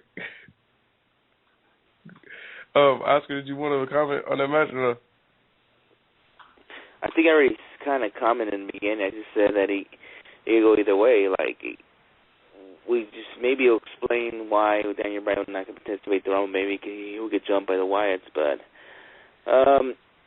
yeah, I agree with Chris says. I'd like to see maybe a 20-minute match, see what Bray Wyatt could do, and see what happens. But at the same time, I kind of feel like maybe it'll be a short match because, like I said, they're very conscious of concussions, and they don't want Daniel Bryan to get another one. So, and he's very he's a high access for the WWE, and they don't want to begin to point him like, okay, maybe he will not participate in WrestleMania because of concussion. So they could be take it easy with this guy. Yeah. Well, we got the Royal Rumble. The main thing everybody's waiting to see. The number one entry is CM Punk.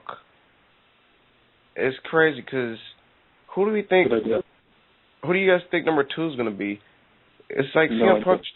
He's feuding with like a lot of people right now. Who do you guys think number 2 is going to be? I think it's one of the members of the Shield. I think that would be too early. Yeah, too early. You know what, though? I was just in this fucking conversation on the way home, because obviously we're talking about wrestling coming home.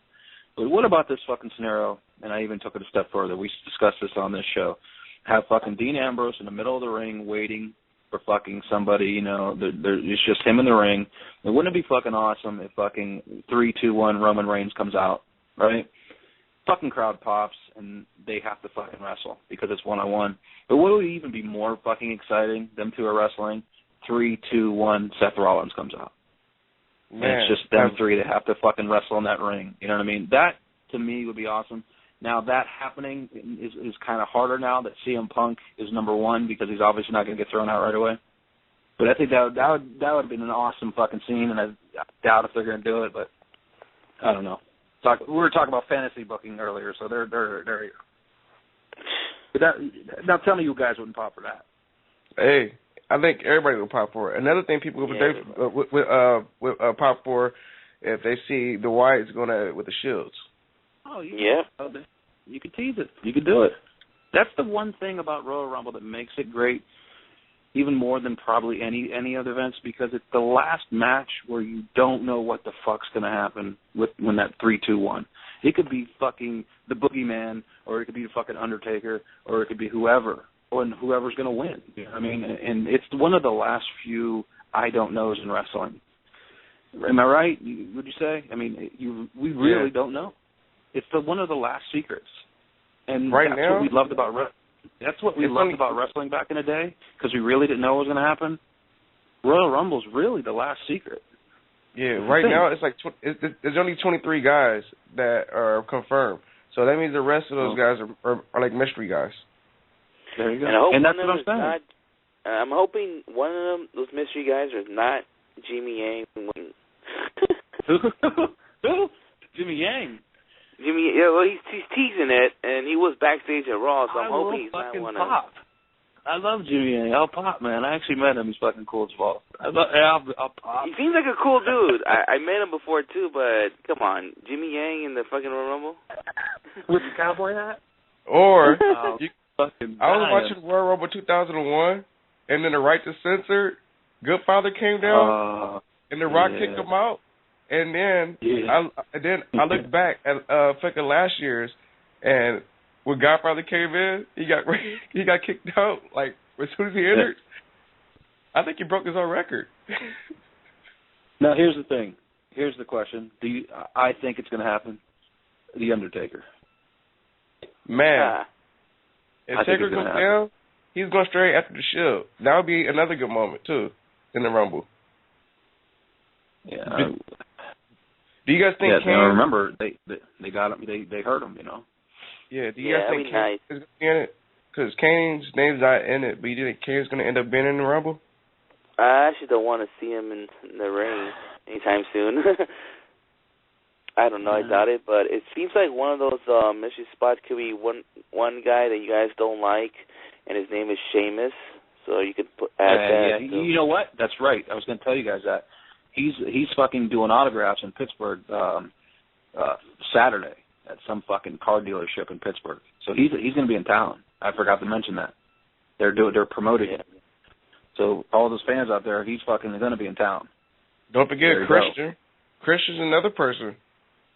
Sheamus is no doubt coming back to Roy, and that has been talked about for months. Remember they were like trying to say that he was going to come back at Rumble. Yeah. There you go. There's one of them. Christian's another name. Christian's another name. And when he comes back, he's going to get hurt again? Oh, shit. Hey, it just seemed like those matches he had, those TLC ladder matches he had when he was younger, I guess it got to him. Now he's older, so. Whatever happened to that Dean Ambrose-Christian fucking feud? Remember that was supposed to happen? Yeah. Another person, Evan Bourne, is ready to come back. Oh, shit. What about an NXT guy? Oh, yeah, they have said it might be like 2 NXT people. And if I had to pick, I would pick Sami Zayn, of course, and I would, Bo Dallas. He's a champ. You have to. Who else you going to pick? I mean, it has to be, right? Corey Graves. All I got to say is stop hating on Bo Dallas. Corey Graves could be another one because of the hometown thing, you know. Pop. I could see that. I don't know how about Solomon Crowe? How about Solomon Crowe and he stops the countdown or something? He hacks the thing. There's no way. There's no. I could see Corey Graves. People will think it's going to be a huge pop. I don't think it'll be that big of a pop, but I got a good question, though. I could see it. Who's your Final Four? No idea. I got one. Whoever's last. and CM Punk. I think CM Punk's going to go the whole distance and get tossed at the end. But I'm just going to say probably just to fucking make me want to fucking throw my chair in the ring before the match is over. Batista will be one of the Final Four. Punk. Hopefully a Daniel Bryan will be allowed to fucking get in with some stipulation. That will happen. And if Taker comes, Taker, that's 3. I don't know. I got 3. You go ahead, Oscar. I gotta. Somebody's telling me Rey Mysterio is gonna be in there because he's fucking hard to eliminate. So Batista, I'm picking him as the winner. It has to be a heel. Chair in the ring. Somehow. If you see a chair in the ring, it's mine. All right. Bail me out. And I guess the other one has to be Dean Ambrose. I can't think of another heel, so that's probably my Final Four. My Final Four, Roman Reigns, Batista. Let's do that. Roman Reigns, Batista, CM Punk, and Daniel Bryan. You know the question they had at the Q tonight at the Cavs game, who's going to win the Royal Rumble? And, the crowd texts. And here's what the 3 people. John Cena, of course, who probably will be in the Final Four. I hate to say that, people. Please don't tweet me and want to kill me. Cena was on the list. Batista, of course, and Daniel Bryan. He was the 3, and Daniel Bryan lost by like 2% to Cena. So the fact that they asked that question, is he going to be in the Rumble? You know what I mean? I mean, there's a lot of WWE people there, so why would they ask that question? That means Cena, he may be, either him or Orton will be in the Rumble if they lose, so. What about Brock Lesnar? Shit. I love seeing Lesnar live. I'm so pumped to see Lesnar live again. I've seen him when he was a young kid in fucking WWE, and I've seen him later years, but then now he's fucking awesome live. You know what I mean? You guys saw him at SummerSlam. He's awesome live, dude. Yeah. He's a fucking freight train. Oh, yeah, man. It's definitely going down this Sunday, Royal Rumble. Our boy Chris will be there having a good time. But I got to make a special announcement for you Wrestling Heads. Coming next Wednesday here on Wrestling Heads Radio, our special guest will be from CZW, Kimberly. She's going to be on here on Wrestling Heads. So make sure you guys tune into that. We'll have her on here with us, chopping it up with her about CZW and some more stuff that she's got going on in the indies.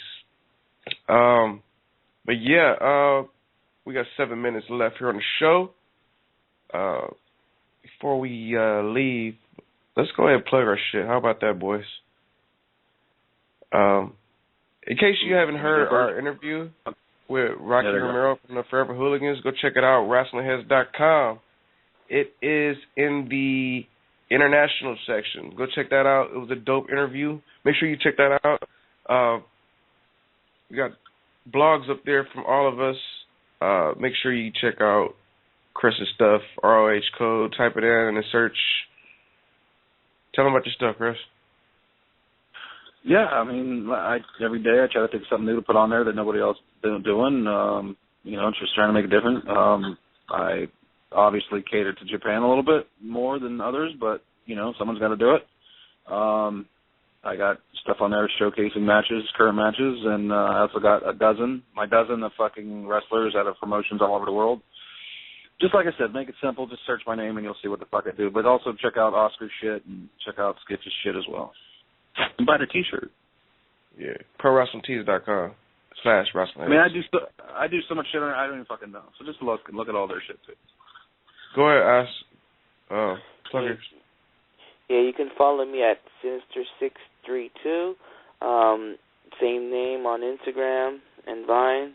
So yeah, and on the website, check out my classic match of the week every week. And last week I had to put in Ultimate Warrior and Rick Rude from SummerSlam 1989. Yeah, so every week, just check out my classic match of the week every Saturdays. I have something coming up there. I actually watched that. I actually watched it. It was awesome. But wait, real quick, Skit. Also, fucking for people, look for fucking texts from I'll be at Wrestling Finest 2 this weekend as well as Royal Rumble. So there you go. The Ring of Honor show in Pittsburgh. I'll be there too. Yeah, we will probably talk about that. It's coming up this weekend, huh? Yeah, day before Rumble. I'm kind of pissed that we can get a chance to cover that shit. Well, the match to watch for, guys, fucking that I'm pumped to see fucking live is Roderick Strong, Paul London, fucking best 2 out of 3 falls, and they just announced Lethal, Taven, and Ciampa for the TV title. Yeah, that should be awesome. I got something new coming up on the website. Promo of the week. I'm gonna share some of my favorite promos. Starting maybe next week sometime. Make sure you check our WH Top 10s too, me and Oscar's. If you follow me at WH Skits, you can follow us at WrestlingHeads. If you want to listen to any of our other shows that you missed, blogtalkradio.com/WrestlingHeads, Facebook.com/WrestlingHeads, everything WrestlingHeads, man. Just Google us, follow us, show some love and buy a tee. ProWrestlingTees.com/WrestlingHeads again. Had fun here on the show with JT Dunn. Shout out to him. We'll post up the interview on the website as soon as possible, so be on the lookout for that too, in case you missed it. Yeah. Go to wrestling. And that's one thing we don't mention on the show. Go out there and fucking support these wrestlers too, and go fucking watch matches. I mean, there's so much abundance of fucking indie wrestling right now. There's got to be a promotion in your neighborhood. You know what I'm saying? There's fucking 4 promotions in my neighborhood fucking just this weekend alone. You know, I'm doing my best to go to all of them. I think everyone out there has an extra $15. Go fucking watch some wrestling. You know, it's better than spending it on cigarettes. You know what I mean? So that's another thing we don't. We seriously, go fucking out there and watch wrestling. Because guess what? The boom is coming back. And Rocky Romero just said it, and everyone's saying it. Let's go. Let's, you know, fucking support them. Yeah. If we support them, a boom starts when fans support. So let's fucking support fucking these guys. And no support, you know. Definitely. Go out. Yeah. Make sure you guys go out there. Yeah. Save your money, because I'm not gonna lie, wrestling can make you broke around here, going to shows and shit and buying T-shirts. It does sometimes for me, so. On second thought, then. No. But yeah, make sure you just follow us on Twitter if you want to keep talking to us after the show. Again, I'm Skits. That's Oscar and Chris. Shout out to Bruce. Shout out to Toby and everybody. Until next time, we're out. Peace. Don't wear skinny jeans. What time is it? WH Radio.